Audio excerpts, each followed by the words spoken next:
EVM हटाने का जो मुहिम है बहुत सार्थक है।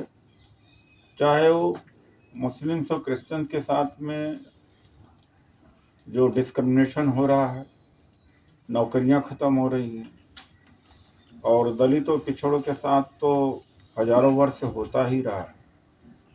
तो ये जो मनवादी आज हर जर्रे जर्रे पर बैठ गए हैं, उनको हटाने के लिए ईवीएम को हटाना जरूरी है। ईवीएम से चोरी हो रही है। दुनिया के किसी देश में जहां भी स्वस्थ जनतंत्र है, वहां इलेक्ट्रॉनिक वोटिंग मशीन को हटा दिया गया है। जब इलेक्ट्रॉनिक वोटिंग मशीन का इंट्रोडक्शन हुआ था, तब उस समय डिजिटल रिवॉल्यूशन नहीं हुआ था। तब सॉफ्टवेयर, पेगासस और ब्लूटूथ एक्सेट्रा इनका इन्वेंशन ही नहीं हुआ था। तो ऐसी परिस्थिति में ईवीएम से चुनाव न होने की मांग कर रहे हैं। हमने सबसे पहले शुरू किया था 8 या 10 दिसंबर से। 3 दिसंबर के चुनाव के परिणाम के बाद 4-5 मीटिंगों के बाद यह समझ में बात आई कि बिना राजनीतिक दलों के, मैं फिर से दोहराता हूँ, बिना राजनीतिक दलों के संभव ही नहीं है कि इस लड़ाई को लड़ा जाए। जिस तरह से किसान अपनी समस्याओं को लेकर के लड़ा, उसी तरीके से राजनीतिक दल अपने वोट के लिए लड़े। हम एक नागरिक समाज हैं। ईवीएम हटाओ मोर्चा है, उसमें सामाजिक संगठन है, इंटेलेक्चुअल्स हैं, देश के लोग हैं, पॉलिटिकल पार्टी। अभी तक कांग्रेस में तो मैं है ही हूँ। दिग्विजय जी के उपस्थिति में ये डेट तय हुई थी, और बावन मेश्राम जी जो वाम सेप के अध्यक्ष हैं, उन तीनों के उपस्थिति में ये संयुक्त प्रोटेस्ट का आह्वान का निर्णय लिया गया था।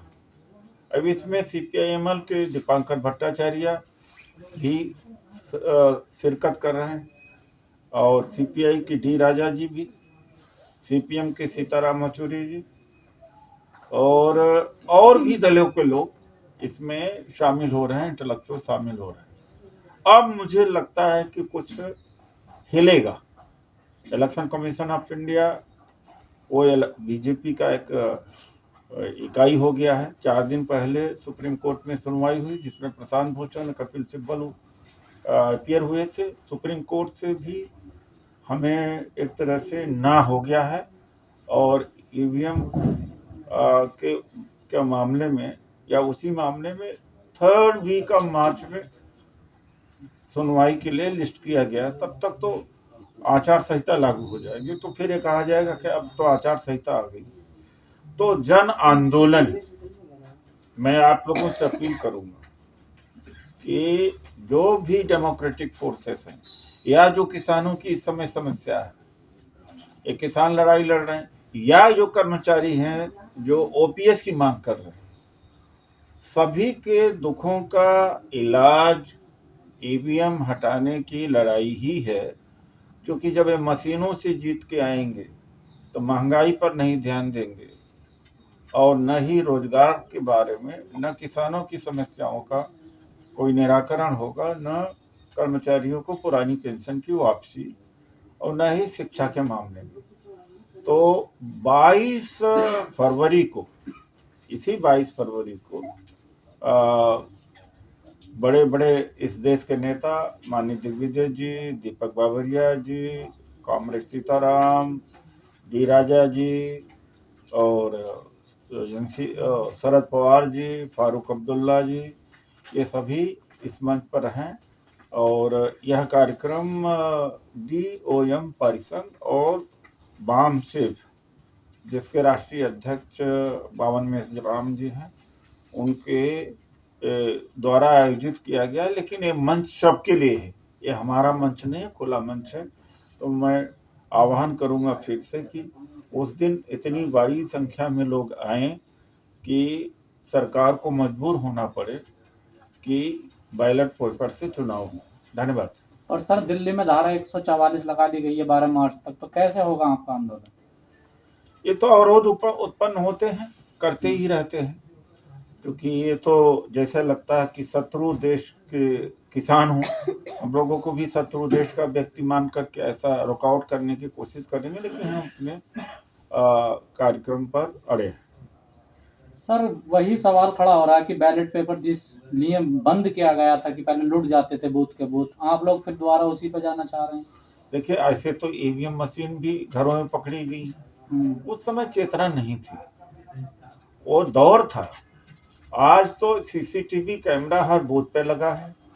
आज पहले एक पुलिस वाला एक बूथ पे रहता था, आज तो 25-25, 30-30 लोग रहते हैं।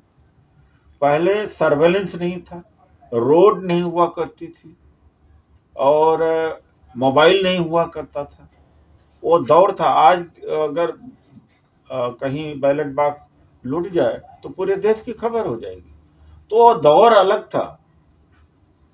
तो चाहे ईवीएम बदली जा रही है, तो बैलेट बॉक्स लूटना ईवीएम को बदलना बराबर ही है, तो यह भी हो रहा है, तो वो तर्क में कोई दम नहीं। सर वोटर लिस्ट का मामला सुप्रीम कोर्ट में था, उस याचिका को डिसमिस कर दिया कल सुप्रीम कोर्ट ने, जो गड़बड़ होती है वोटर लिस्ट में। वोटर लिस्ट में अक्सर गड़बड़ किया जाता है, देखा जाता है कि मुस्लिम है तो उनका वोट काट दिया जाता है, विपक्ष का है तो उनका वोट काट दिया जाता है, मरे लोगों का वोट उसमें डाल दिया जाता है, और फर्जी लोगों का वोट डाला जाता है। अब एक पार्टी ऐसी है जो कि लगातार 5 साल लोगों को राजनीति के अलावा कुछ करने ही नहीं देती है, सोचने नहीं देती। न शिक्षा है, न स्वास्थ्य है, न कृषि है, न क्लाइमेट के बारे में, न कल्चर के बारे में। बूथ की कमेटी बनाओ, बूथ बनाओ, मंडल बनाओ, ब्लॉक बनाओ, वो यही पन्ना प्रमुख बनाओ, यही काम कर रहे हैं। दुनिया में इस तरह की पॉलिटिक्स कहीं नहीं हुई है। तो ऐसे में तो इस तरह का जो वातावरण बना दिया गया वो देश के स्वास्थ्य के लिए ठीक नहीं है। सर लगता है आपको ईवीएम बैन हो जाएगी 2024 के चुनाव से पहले? हमारी बात, हम कोशिश तो कर रहे हैं, लेकिन इतना जरूर है कि बिना पॉलिटिकल पार्टी के इनिशिएटिव के नहीं होगा, क्योंकि धरना प्रदर्शन जो एनजीओ के द्वारा या जो स्थानीय स्तर पर धरना प्रदर्शन से एक एफआईआर दर्ज नहीं हो पाती। सर धरना भी कहाँ होने दिया जा रहा है, दिल्ली में तो डिटेन कर लेते हैं। अगर मान लो धरना प्रदर्शन कर भी दिया जाए तो एक एफआईआर दर्ज नहीं हो पा रही, तो पॉलिटिकल पार्टी के बगैर यह नहीं संभव है।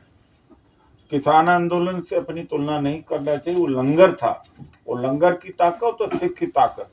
इस देश में सिख कौम ही ऐसा है, लंगर की ताकत ही है कि इस सरकार से लड़ाई लड़ सके। बाकी तो पूरे देश में कहीं मुंहतोड़ लड़ाई नहीं लड़ी जा रही। सर हजारों पार्टियां हैं हमारे देश में, क्या वो समर्थन कर रही हैं आपको? हजारों पार्टियां नहीं है, पार्टी रजिस्ट्रेशन तो कितना भी करा लो, लेकिन इफेक्टिव पार्टियां 30-35 हैं, और ज़्यादातर तो वो इंडिया अलायंस के हिस्सा हैं, चाहे वो टीएमसी हो या एनसीपी है, शिवसेना है, डीएमके है, या आपका सपा है, समाजवादी पार्टी है। तो प्रमुख जो पार्टियां हैं यही हैं, बाकी रजिस्ट्रेशन किए हुए लोगों को क्या गिनती करना। कांग्रेस कहाँ खड़ी दिखती है सर की ईवीएम के खिलाफ में? कांग्रेस ने 2018 में 84th प्लेनरी सेशन में रेजोल्यूशन अडॉप्ट किया था कि बैलेट से चुनाव होना चाहिए, और इंडिया अलायंस में भी, गठबंधन में भी ये कहा गया है कि बैलेट पेपर ईवीएम पर भरोसा नहीं है। तो कांग्रेस पार्टी तो है ही है, कांग्रेस पार्टी फ्रंट में है। दिग्विजय जी तो आ रहे हैं कांग्रेस ईवीएम को लेकर, लेकिन राहुल गांधी जी नहीं, एक भी खड़गे जी भी आएंगे, सब आएंगे। खड़गे जी ने भी बोला है और संसद में भी बात उठाई गई है, उस दिन बड़े बड़े नेता आएंगे, मंजर कुछ और होगा। सर जो आंदोलन कर रहे हैं, जो उसमें सिर्फ बहुजन लोग हैं, SC ST लोग विरोध कर रहे हैं ईवीएम का, जो 7th क्लास के लोग हैं वो क्यों नहीं आ रहे इसके खिलाफ? बात तो आपकी बात का मैं पूरा समर्थन करता हूं कि जनतंत्र या आज़ादी का लाभ तो सबको मिलना है, और मुझे सबसे ज्यादा आज इस समय मैं कह सकता हूं कि जितना डिस्क्रिमिनेशन मुसलमानों का हो रहा उतना किसी का नहीं हो रहा। तो मुस्लिम समाज के लोग अपने धर्म के मुद्दे पर इकट्ठा हो जाते हैं। खैर उनका अपना निजी मुद्दा है, लेकिन ऐसे मुद्दे पर क्यों नहीं निकल के आ रहे हैं? हम उनसे भी अपील कर रहे हैं, और महमूद पराचा जी हैं, मैं उनका धन्यवाद करता हूँ, वो मुखर करके कर रहे हैं, लेकिन और लोगों को आना चाहिए। जो वान मेश्राम है वो कहते हैं कि बीजेपी और कांग्रेस एक ही सिक्के के दो पहलू हैं, वो कितना समर्थन कर रहे हैं, क्या लग रहा है सर? नहीं, उनमें इस्लाम जी का प्रोग्राम है, राजेंद्र पाल गौतम जी भी आ रहे हैं इसमें, और दीपांकर भट्टाचार्य भी। और वो देखिए ऐसा है कि कुछ मतभेद होते हैं, लेकिन जब कोई कॉमन बात हो जाती है, संविधान बचाने की बात है, आरक्षण बचाने की बात है, तो उस पर तो ब्रॉड अलायंस हमें करना ही पड़ेगा। इस समय हमें बिगर फोर्स से लड़ना पड़ेगा, बीजेपी से लड़ना है, आरएसएस से लड़ना है। जन आंदोलन सर कैसे बने, गांव-गांव कैसे जाएगा सर ये आंदोलन? आप लोगों के माध्यम से भी जा रहा है, लेकिन जब तक इसकी अगुवाई कांग्रेस पार्टियां नहीं करेंगी तब तक इसका समाधान नहीं होगा। जन आंदोलन का एक जो रूप देना है, डायरेक्शन देना है, वो पॉलिटिकल पार्टी ही दे सकती है। जगह जगह पर अनरेस्ट है, लोगों में बेचैनी है और विरोध है, चर्चाएं हो रही हैं, लेकिन काम जिसका है पॉलिटिकल पार्टीज का, उनको ये करना पड़ेगा। मेन स्ट्रीम मीडिया सर नहीं आ रहा है, इसमें कोई खबर नहीं दिखाती। उस दिन में मेन स्ट्रीम मीडिया तो बहुत बड़े मुद्दों पे नहीं आती, वो तो पूरे विपक्ष को ब्लैकआउट कर रखा है, ज्यादा कदा राहुल गांधी जी को थोड़ा बहुत, बाकी मोदी के अलावा कुछ नहीं है मेन स्ट्रीम मीडिया में। लेकिन उस दिन मेन मीडिया को भी आना पड़ेगा। लेकिन वो तो ईवीएम को लेकर गांव-गांव भी जाने लगे हैं, ईवीएम में बता रहे हैं ये सब सारी इलेक्शन कमीशन में 4-5 हजार लोगों को ईवीएम के बारे में कंपेन के ऊपर पूरे देश में छोड़ा है कि ईवीएम में खराबी नहीं है। क्यों सफाई दे रहा है इलेक्शन कमीशन? इसलिए दाल में काला है। मैं टेक्निकल पार्ट में यही नहीं जाना चाहता हूँ, क्योंकि हमारा उद्देश्य है लोगों को तक पहुँचाना।